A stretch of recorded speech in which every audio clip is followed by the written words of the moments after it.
डडेलधुरातर्फको यात्रा हामीले सुरु गर्यौं कैलालीको अत्तरियाबाट। अत्तरियाबाट उत्तर बढ्छ भीमदत्त पन्त राजमार्ग। सुदूरपश्चिमका सबै पहाडी जिल्ला जोड्ने मार्ग यही हो। हामीले यसअघि डडेलधुराको आलीताल र डोलागाउँ घुमिसक्यौं। अब हामी सदरमुकाम डडेलधुरा बजारतर्फ बढ्दैछौं। निकै रमाइलो यात्रा रहनेछ अब हाम्रो।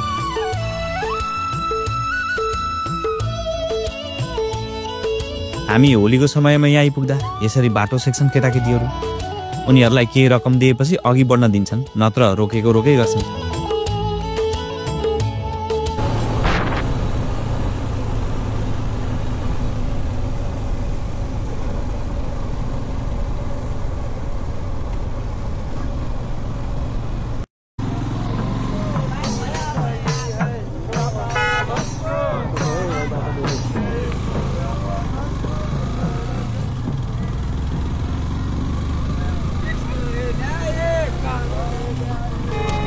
अत्तरिया कैलालीबाट यात्रा सुरु गरेको हामीले।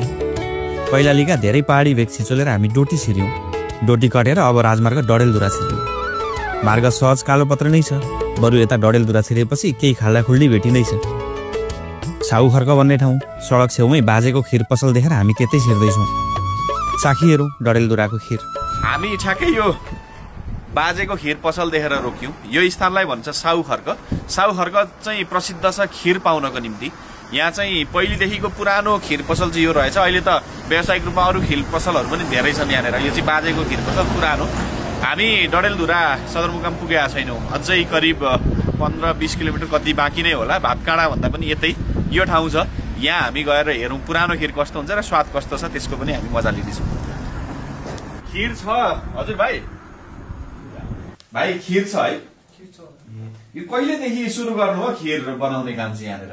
यो चाहिँ 2024 साल हो। 2024 देखि है? त्यो बेलामा त यो राजमार्ग यस्तो थिएन होला सायदै? यस्तो थिएन, यहीँनिर मात्र अनि सडक पुगेको थियो, अनि यहीँबाट गाडी फर्किने गर्थ्यो। ए त्यतिखेर चाहिँ सडक चाहिँ यहाँसम्म थियो, अनि यहाँबाट गाडीहरू फर्किन्थ्यो। अगाडि त गोरेटो मात्रै थियो होला। त्यो बखतदेखि चाहिँ यहाँ खिर पसल सञ्चालित छ। अनि बुवाको नाम त देउवा, के पो देउवा? शेरबहादुर देउवाले चाहिँ सञ्चालन गर्नुभएको खिर पसल। शेरबहादुर देउवा चाहिँ हुन चाहिँ फेरि डडेलधुराकै हाम्रो पूर्व प्रधानमन्त्री पनि हो। तर यहाँको शेरबहादुर देउवा चाहिँ उहाँ होइन, उहाँ भन्दा पनि वयोवृद्ध हुनुहुन्छ होला बुवा त होइन? ए मुख्य शेरबहादुर देउवा जो हुनुहुन्थ्यो उहाँ त बित्नु भयो। अहिले त उहाँको सन्ततिहरूले चाहिँ यहाँ चलाउनै हुँदै गरेको चाहिँ बुझ्यो हामी। भाइ खिर चाखौँ ल। प्लेटको कसरी पर्छ पनि? 100 रुपियाँको खिर छ।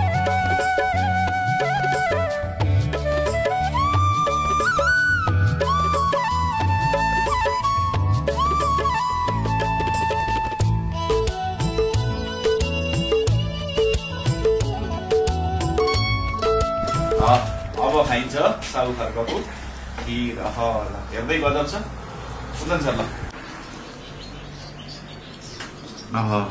यो त खिरमा त विभिन्न कुराहरू मिक्स गरेर एकदमै यसको खिरको भन्दा पनि मसलाहरूको टेस्ट जुन यसमा चाहिँ मिश्रण छ त्यो चाहिँ एकदमै धेरै राम्रो छ। खिर हामीले खाने खिर जस्तो छैन, एउटा बेग्लै प्रकारको महक बास्ना आउँछ र यसमा चाहिँ विभिन्न कुराहरू र चिनी धेरै छैन। यो दुधकै मिठास चाहिँ बेसी छ यसमा जस्तो लाग्यो मलाई चाहिँ। यो भाइ अचार के को यो? अनि मुलाको यो सानो भुजुरी अचार चाहिँ यसमा त्यति धेरै अमिलो छैन, पिरो पनि छैन। एक खालको बेग्लै खालको टेस्ट आउँछ मुलाको अचारमा पनि। साउ खर्कमा खिर खाएर हामी अघि बढ्यौं। आज बास बस्न डडेलधुरा सदरमुकाम पुग्नेछौँ। त्यहाँ पुग्दा लगभग साँझै परिसक्ला।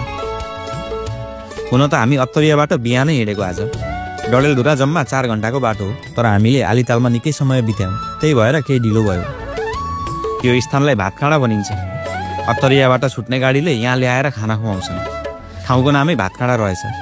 कतै भात खुवाउने ठाउँ भएर नै भातकाँडा भनिएको हो कि त? बुझिहेरौँ कुनै होटलमा छिरेर।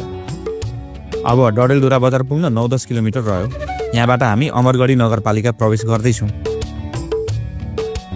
यो ठाउँलाई भातकाँडा भनिँदो रहेछ।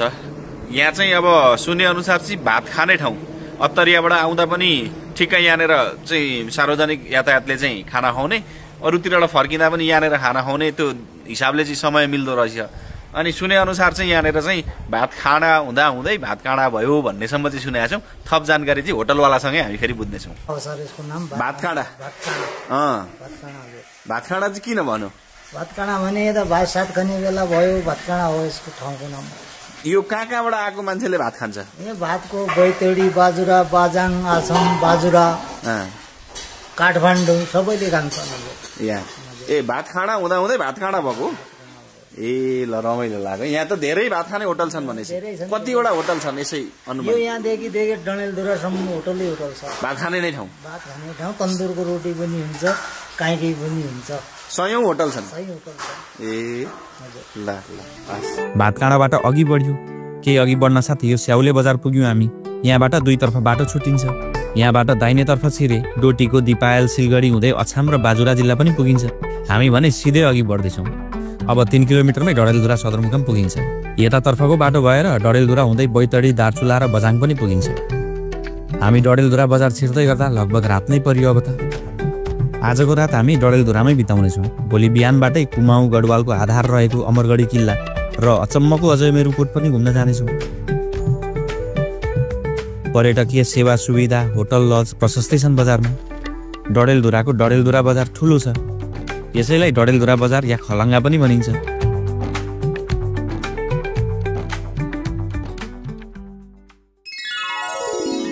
आज बिहानै उठेर हेर्दा मौसम सफा देख्न पाइयो। दुईतर्फ ढलान भएको पहाडी जुरोमा डडेलधुरा लमतन्न फिजारिएको रहेछ। मुख्य राजमार्गभन्दा थोरै उचाइमा सहर बाक्लो गरी बसेको छ। पूर्वी ढलानमा सल्लाको विशाल जङ्गल पनि देखिन्छ। लम्बाइ धेरै, चौडाइ थोरै छ बजारी क्षेत्रको।